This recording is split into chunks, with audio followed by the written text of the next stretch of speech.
Армысыздар, құрметті көрермендер, каналға қош келдіңіздер.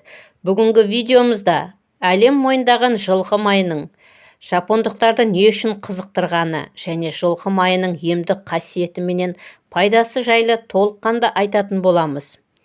Бүгінгі тақырып қызық болса, видеоны соңына дейін көріп, арнаға тіркеліп лайк басуды ұмытпаңыздар және қазақша контенттің дамуына үлестеріңізді қоса кетіңіздер.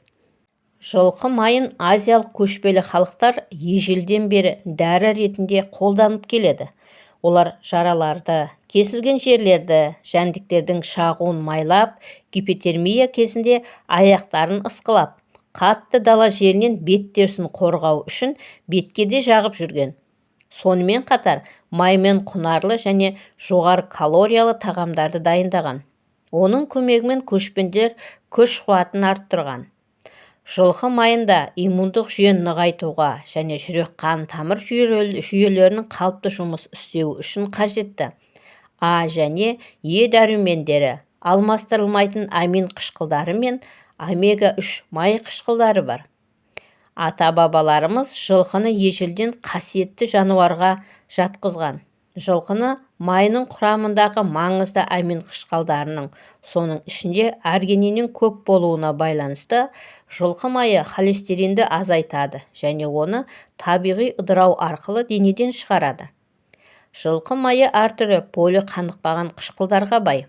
Оның пайдасы адамның жүрек-қан тамырлар жүйесі жұмысына оң әсер етеді.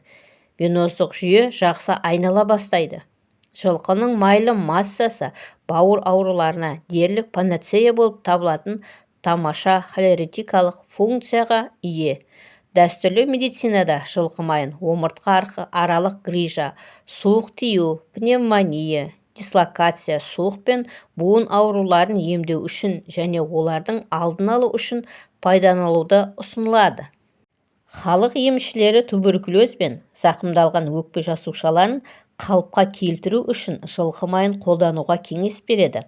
Жылқы майын емдік май ретінде пайдаланып омыртқа аралық грижадан құтылудың ескі әдісін қолданып көрсеңіз болады. Омыртқаның грижасына арналған дәрілік терапия осы дәстүрлі медицина рецептің өз денсаулығыңыз үшін қорықпай пайдалануға мүмкіндік береді.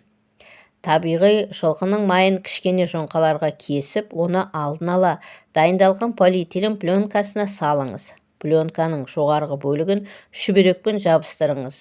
Бұл компрессті омыртқаның ауыратын жеріне таңсаңыз болады. Әдетте ауырсыну жарты сағаттан кейін басылып қалуы мүмкін, бірақ сонда да компрессті шешпей бір күн бойы ұстағаныңыз жөн. Жылқы майының да етінің де пайдалы екенін барлық қазақ халқы өте жақсы біледі. Жылқы майын тоңазытқышта 15 градустан аспайтын температурада бір жылдай жақсы сақтауға болады. Мұздатылған күйінде сақтау мерзімі 1,5 жылға дейін артады. Негізінде жылқы майын әлем мойындауда. Жапонияда жылқы майы қосылған жақпа майлар көп жылдар бойы шығарылып келеді.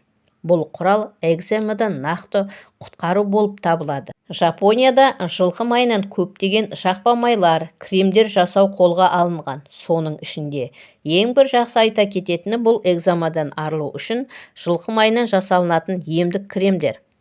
Жылқы майының емдік қасиеттері Азияда ашылған және әлі күнге дейін тірек қимыл жүйесін емдеуде қолданылып келеді. Остеохондрозды, ревматизмді және омыртқа грижасын емдеуде үлкен тиімділігін көрсетіп дәлелдеді.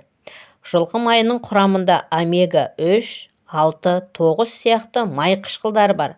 Сондай-ақ жылқының майында натрий, калий, кальций, магний, темір сияқты минералдар да кездеседі.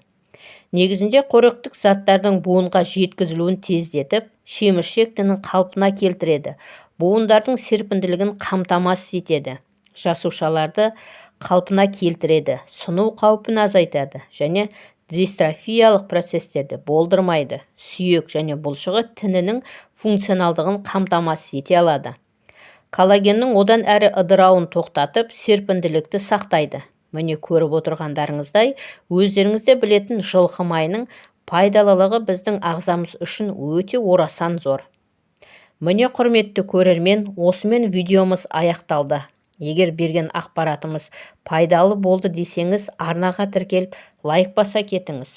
Сіздердің болмашы, оп-оңай ғана әрекеттеріңіз бізді шабыттандырады. Сіз өміріңізде жылқы майын жиі пайдаландыңыз ба? Осы сұраққа комментарийге жауап бере кетсеңіз болады. Келесі кездескенше сау саламат болыңыздар. Ақпаратымыз пайдаларыңызға жарасын.